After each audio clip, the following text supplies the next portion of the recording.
الحمدللہ رب العالمین والعاقبۃ للمتقین والصلاة والسلام علی رسولہ النبی الکریم اما بعد اعوذ باللہ من الشیطان الرجیم بسم اللہ الرحمن الرحیم۔ آج ہم انشاءاللہ سورہ فاتحہ کا ترجمہ اپنے مشترک مفہومی ترجمے کے اصولوں کے مطابق کریں گے۔ اللہ جل شانہ کا قرآن پاک میں ارشاد ہے فَإِذَا قَرَأْتَ الْقُرْآنَ فَاسْتَعِذْ بِاللَّهِ مِنَ الشَّيْطَانِ الرَّجِيمِ۔ پس جب تم قرآن پڑھو تو اللہ کی پناہ طلب کرو شیطان رجیم سے۔ تو آئیں ہم بھی اپنے سبق کا آغاز اعوذ باللہ من الشیطان الرجیم بسم اللہ الرحمن الرحیم سے کرتے ہیں۔ اعوذ باللہ من الشیطان الرجیم کو تعوذ کا نام دیا گیا ہے۔ آپ اعوذ کے لفظ پر غور کریں، ہماری اردو زبان میں مستعمل ہے یا نہیں۔ آپ کو روٹ ورڈ اور مشتقات کا تعارف کروایا جا چکا ہے اور ہمارے واٹس ایپ گروپ میں اس کی بڑی تفصیلی مشقیں بھی ہو چکی ہیں، اور روٹ ورڈ کو تلاش کرنے کے لیے ہم مختلف قسم کی ایپس بھی ڈاؤن لوڈ کر چکے ہیں۔ بہرحال آئیں سبق کی طرف چلتے ہیں۔ کبھی روزمرہ کی زندگی میں معوذتین کا لفظ سنا ہوگا جو آخری دو صورتوں کے لیے استعمال ہوتا ہے، اور لفظ تعویذ سے تو ہر بندہ ہی واقف ہے۔ تعوذ کا لفظ بھی عام فہم ہے۔ اس کا ترجمہ کرنے کے لیے دیکھیں کہ اس کے شروع میں ہماری اتنی کی 4 علامات میں سے پہلی علامت الف آ رہی ہے۔ ادخلو کے وزن پر ہے۔ ادخلو کے وزن کے الفاظ کی مشق بھی ہم اپنے گروپ پروفیسر گوندل ترجمۃ القرآن میں کر چکے ہیں۔ تو اس کا ترجمہ یہ ہوا کہ میں پناہ مانگتا ہوں۔ ہمارے ترجمے کے 2 مراحل ہیں، جن میں پہلا مرحلہ تلاش اردو اور دوسرا مرحلہ تفہیم علامات ہے۔ دونوں کے مکمل ہوتے ہی ترجمہ بڑی آسانی سے ہماری سمجھ میں آ گیا۔ آگے چلیں۔ باللہ، یہ 2 الفاظ کا مجموعہ ہے، ایک با اور دوسرا اللہ۔ با کا مطلب ساتھ، اور اللہ تو اللہ ہی ہے۔ اب آپ غور کریں کہ کیا با بھی ہماری روزمرہ کی زندگی میں استعمال ہوتا ہے، اور اگر ہم یہ کہیں کہ بکثرت استعمال ہوتا ہے تو یہ کثرت کے ساتھ جو با لگا ہوا ہے یہی با یہاں بھی ہے۔ اسی طرح سے بحمد اللہ، بخوبی، بالآخر، یہ سارے ایسے مشتقات ہیں جن کے ساتھ با کا استعمال ہے، اور ہم یہ جانتے ہیں کہ یہ جہاں کہیں بھی استعمال ہوا اس کا مطلب ساتھ کا ہوتا ہے، اور بکثرت کا معنی کثرت سے ہے، اور اس میں اللہ جل شانہ کا اسم ذات ہے۔ گو کہ اس کی ترکیب میں بھی کافی تفصیل ہے، اور جو اپنے وقت پر ذکر ہوگی، یہاں اس کی ضرورت نہیں ہے۔ من کا مطلب ہے سے، اور یہ بھی من و ان اردو میں استعمال ہوتا ہے۔ من جانب بھی استعمال ہوتا ہے، من جانب اللہ بھی استعمال ہوتا ہے۔ کسی زمانے میں خط و کتابت کی جب کثرت ہوتی تھی تو ایک طرف بطرف لکھا جاتا تھا اور دوسری طرف من جانب لکھا جاتا تھا، یعنی کی طرف سے۔ الشیطان، یہ الشیطان الف لام اور شیطان 2 لفظوں کا مجموعہ ہے۔ الف لام بعض اوقات کسی چیز کو خاص کرنے کے لیے، یعنی نکرہ سے معرفہ بنانے کے لیے استعمال ہوتا ہے، اور بعض اوقات کل کے لیے استعمال ہوتا ہے۔ نحوی طور پر یہ الف لام کی بھی کم از کم 4 اقسام بیان کی گئی ہیں۔ اچھا، یہاں میں ایک بات کا اور ذکر کرتا جاؤں، یہ ہم جتنے تراجم کر رہے ہیں، جتنے الفاظ کو ہم سیکھ رہے ہیں، جس طریقے سے بھی ہم انشاءاللہ، یہ ہماری اپنی فہم کے لیے ہے اور ہماری اپنی سمجھ کے لیے ہے۔ باقی ان میں سے مسائل کا استنباط اور تخریج اور کسی قسم کا کوئی شرعی مسئلہ اگر درپیش ہو تو اس کے لیے بہرحال ہم علماء کرام کے محتاج ہیں۔ علماء ہمارا قیمتی سرمایہ ہیں۔ ہم ہر مسئلے میں، ہر ضرورت میں علماء کی طرف رجوع کریں گے، یہاں تک کہ الفاظ کے ترجمے کے استعمال میں بھی بعض اوقات ہمیں علماء کا سہارا لینا پڑے گا۔ اب مثلا کئی الفاظ ایسے ہیں جو ہمارے اردو میں بھی استعمال ہوتے ہیں، عربی میں بھی استعمال ہوتے ہیں، لیکن جو عربی میں ان کا استعمال ہے وہ کسی اور مفہوم میں ہے، اور جو اردو میں ان کا استعمال ہے وہ کسی اور مفہوم میں ہے۔ تو اس کے لیے ہمیں بہرحال علماء سے رہنمائی لینی پڑے گی۔ مثال کے طور پہ فتنہ کا لفظ ہے، تو فتنہ ہمارے ہاں آپ جانتے ہیں کہ فتنہ ہی ہوتا ہے، لیکن عربی میں فتنے کا معنی بعض جگہوں پہ آزمائش ہوتا ہے، بعض جگہوں پہ اور بھی معنی ہوتے ہیں۔ تو اس طرح کے الفاظ کے لیے ہم پھر بھی علماء کے محتاج ہیں اور علماء کا ضرور سہارا لیں گے۔ تو بات کہاں سے چلی تھی؟ الف اور لام کے 4 اقسام سے۔ اچھا، تو شیطان کو عموماً استعمال ہوتا ہے، ہم شیطان کا لفظ استعمال عموماً کرتے ہیں اور شیطان ہمیں استعمال کرتا ہے، اور بچتے بچاتے بھی وہ ایسا داؤ لگا جاتا ہے کہ ہمیں پتہ ہی نہیں چلتا۔ رجیم، یہ اردو میں بہت کثرت سے استعمال ہوتا ہے، رجم کرنا، یہ جو سزا ہے، یہ رجیم جو ہے یہ ایسے ہی من و عن بھی استعمال ہوتا ہے، اور اس سے مردود اور راندہ درگاہ بھی لیا جاتا ہے۔ تو اس کا کیا مطلب بنا؟ اعوذ باللہ من الشیطان الرجیم، میں اللہ کی پناہ مانگتا ہوں شیطان رجیم سے۔ اس کے بعد تسمیہ پڑھ لیتے ہیں، بسم اللہ الرحمن الرحیم۔ اس کا ہر لفظ اردو میں موجود ہے اور بکثرت استعمال ہے، تفصیل اوپر گزر چکی ہے۔ اب آپ اسم کو ہی دیکھ لیں، اسم گرامی، اسم مبارک، آپ کا اسم مبارک، اسم بمسمى، جی تو اس قسم کے۔ اچھا، اسم، فعل، حرف، یہ تو سکول کا ہر پڑھنے والا بچہ ان 3 الفاظ سے بخوبی واقف ہے، تو اس لیے یہ ہمارے لیے کوئی نیا لفظ نہیں ہے۔ اور بسم اللہ الرحمن الرحیم، پھر یہ وہی الفاظ ہیں جن کو ہم سب جانتے ہیں، الرحمن بڑا مہربان، الرحیم نہایت رحم والا، لیکن ہم اس کا یہ ترجمہ کریں گے کہ اللہ کے اسم کے ساتھ جو رحمان و رحیم ہے۔ دیکھا آپ نے کتنا آسان ہے، وہی الفاظ جو بسم اللہ الرحمن الرحیم کے اندر عربی میں استعمال ہوئے ہیں، انہی الفاظ کو ہم نے اپنے اردو کے اندر استعمال کر لیا، صرف جوڑنے والے کچھ الفاظ کو آگے پیچھے کرنے کے بعد۔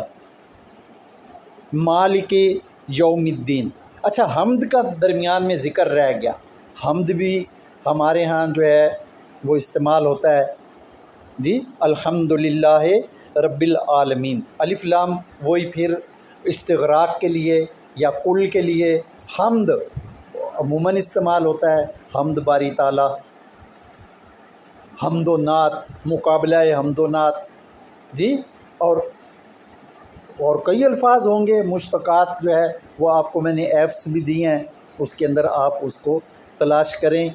اور یہ الف لام جو حمد کے ساتھ لگا تو اس کا مطلب یہ ہو گیا کہ تمام حمدیں اور تمام تعریفیں اللہ کے لیے ہیں، للہ، یہ بھی لام اور اللہ۔ اچھا، لام جو ہے یہ ہمارے ہاں اردو میں بھی کسی لفظ سے پہلے شروع ہو جائے تو اس کا مطلب کیا ہوتا ہے؟ واسطے، لہٰذا ہمارے ہاں بڑا استعمال ہوتا ہے، لہٰذا کا مطلب ہے کہ یہ لام اور ہاذا کا مجموعہ ہے، اور اس کا مطلب کیا ہے؟ اس لیے، ہاذا یہ یا اس، اور لام لیے، تو لہٰذا کا مطلب جیسے بنا اس لیے، اسی طرح سے للہ کا مطلب بنا اللہ کے لیے، یعنی تمام حمدیں اللہ کے لیے یا اللہ کے واسطے ہیں۔ الحمدللہ رب العالمین، رب من و عن استعمال ہوتا ہے، العالمین تمام جہان، تمام عالمین، الحمدللہ رب العالمین جو رب ہے تمام جہانوں کا یا رب ہے تمام عالمین کا۔ الرحمن الرحیم کی پہلے بات ہو چکی ہے۔ مالک یوم الدین، مالک ہے، ملکیت، مالک مکان، مالک دکان، پلاٹ کا مالک، اور یوم آزادی، یوم پاکستان، یوم شہداء بکثرت استعمال ہوا ہے، یوم عاشورہ بھی ہم استعمال کرتے ہیں۔ اور الدین، الف لام اور دین دو کا مجموعہ ہے، ہمارے ہاں دین کا لفظ استعمال ہوتا ہے، دیندار کا لفظ استعمال ہوتا ہے۔ تو مالک یوم الدین کا ترجمہ کیا بنا کہ جو مالک ہے یوم الدین کا، ایاک نعبد و ایاک نستعین۔ یہ اس پوری صورت کے اندر پہلا لفظ ایا آیا ہے جو اردو میں استعمال نہیں ہوتا۔ یہ اس کا مطلب ہمیں یاد کرنا پڑے گا، اور اس کا مطلب ہے صرف۔ ایا مطلب صرف، اور کا وہ جو ہم نے نون، الف، کاف اور ہا یا یہ چار علامات آخر میں لگنے والی آپ حضرات کو بتائی تھیں، اور ہمارے ہاں گروپ میں ان کا کثرت سے جو ہے وہ تکرار ہو چکا۔ تو کیا بنا؟ ایاک صرف تیری ہی، اور نعبدو نون شروع میں آیا ہوا ہے، اور عبد عبادت، عبود عبودیت یہ ہم سارے جانتے ہیں۔ پھر و ایاک صرف تیری ہی، نستعین استعانت یہ ہم جانتے ہیں، اعانت بھی جانتے ہیں، تعاون یہ سارے مشتقات ہیں۔ تو ہم اس کا ترجمہ کیا کریں گے کہ ہم صرف تیری ہی عبادت کرتے ہیں، اور ہم صرف تجھی سے استعانت چاہتے ہیں۔ اہدنا الصراط المستقیم، اہدے، اب یہ جو الف ہے یہ ضمیر کا الف نہیں ہے، یہ شروع کا الف بعض اوقات التجا، بعض اوقات دعا، اور بعض کے لیے حکم کے، بعض اوقات حکم کے لیے بھی استعمال ہوتا ہے۔ تو یہاں یہ جو استعمال ہو رہا ہے تو یہ ہے التجا کے لیے، کیونکہ اللہ کی بارگاہ میں ہم التجا کر رہے ہیں۔ اور آگے ہدایت یہ ہم سارے جانتے ہیں کہ ہدایت کیا چیز ہے، مانگتے بھی رہتے ہیں، لفظ بھی استعمال کرتے ہیں، دعا بھی کرتے رہتے ہیں کہ او اللہ تجھے ہدایت عطا، یا اللہ میں ہم سب کو ہدایت عطا فرما۔ اور صراط کا مطلب سارے استعمال کرتے ہیں کہ راستہ ہے، اور مستقیم بھی سارے، مستقیم تو لوگوں نے نام بھی رکھا ہوا ہے۔ تو کیا ترجمہ بنا؟ اہدنا الصراط المستقیم، تو ہمیں صراط مستقیم کی ہدایت دے، تو ہمیں صراط مستقیم کی ہدایت دے۔ صراط الذین، صراط پہلے تفہیم بیان ہو چکی، معنی بیان ہو چکا، اور یہ الذین جو ہے یہ بھی اردو میں استعمال نہیں ہوتا۔ اس کا مطلب بھی ہمیں یاد کرنا پڑے گا کہ ان لوگوں کا، یہ ان لوگوں کا، صراط الذین ان لوگوں کے، صراط کی، انعمت علیہم، یہ انعمت علیہم جو ہے اس میں آپ دیکھیں نعمت استعمال ہوئی لفظ، اور تے کے اوپر زبر ہے، تو نے نعمت کی، علیہم، اللہ اور ہم، اللہ کا معنی اوپر ہوتا ہے، ہم کا مطلب ان پر، تو علیہم ان کے رستے پر جن پر تیری طرف سے نعمتیں نازل ہوئیں، یا ان کے رستے پر جن پر تیرا انعام ہوا، یا ان کے رستے پر جن پر تو نے انعام کیا۔ ہو جو ہے یہ ہم جانتے ہیں، میں آپ کو بتا چکا ہوں کہ کتاب ہو، اسم ہو، کتاب ہو سے مراد اس کی کتاب، اسم ہو سے مراد اس کا نام، بیت ہو سے مراد اس کا بیت۔ تو یہ کتاب ہو واحد کے لیے ہے، اور کتاب ہم جمع کے لیے ہے۔ تو اسی طرح سے انعمت علیہم یہاں یہ جمع ہے، یعنی ان پر جن پر تو نے انعام کیا۔ غیر المغضوب، ایک اپنا ہوتا ہے ایک غیر ہوتا ہے، اپنا اپنا اور غیر غیر عموماً استعمال ہوتا ہے۔ غیر جانبدار کا لفظ استعمال ہوتا ہے کہ جانبدار نہیں ہونا یا جانبدار نہ ہونا، اور اپنا غیر کا متضاد معنی لیں تو جو غیر کون ہے؟ جو اپنا نہیں ہے۔ تو مغضوب کے لفظ کو دیکھیں، یہ غضب کی مشتقات میں سے ہے، غضب کا مطلب غضبناک، غصہ، جی۔ تو غیر المغضوب نہ ان کے رستے پر جن پر تیرا غضب ہوا، اور ولا الضالین، واو اور کے لیے ہے، یہ بھی ہمارے ہاں عموماً استعمال ہوتا ہے شعر و شاعری کے درمیان، شعر اور شاعری کی بجائے شعر و شاعری ہم کہتے ہیں، خط و کتابت بھی کہتے ہیں، اور لا بھی معروف ہے، عموماً استعمال ہوتا ہے۔ تو اس کا کیا مطلب بنا؟ ولا الضالین کا، اور نہ ضلالت میں پڑے ہوئوں کے رستے پر۔ جی تو کتنا آسان ہے، دیکھیں ہم اس میں کوئی مشقت نہیں ہے، کوئی مشکل نہیں ہے، بس آپ اردو تلاش کرتے جائیں اور ساتھ ضمیروں کی پہچان کرتے جائیں اور ضمیروں کو اور اردو کے الفاظ کو جوڑتے چلے جائیں اور آپ کا ترجمہ آپ کی سمجھ میں آ جائے گا۔ تو میرا خیال ہے آج اتنا کافی ہے، انشاءاللہ اس کے بعد ہم اگلے کلپ میں باقاعدہ طور پر سورہ البقرہ کا سبقاً آغاز کریں گے۔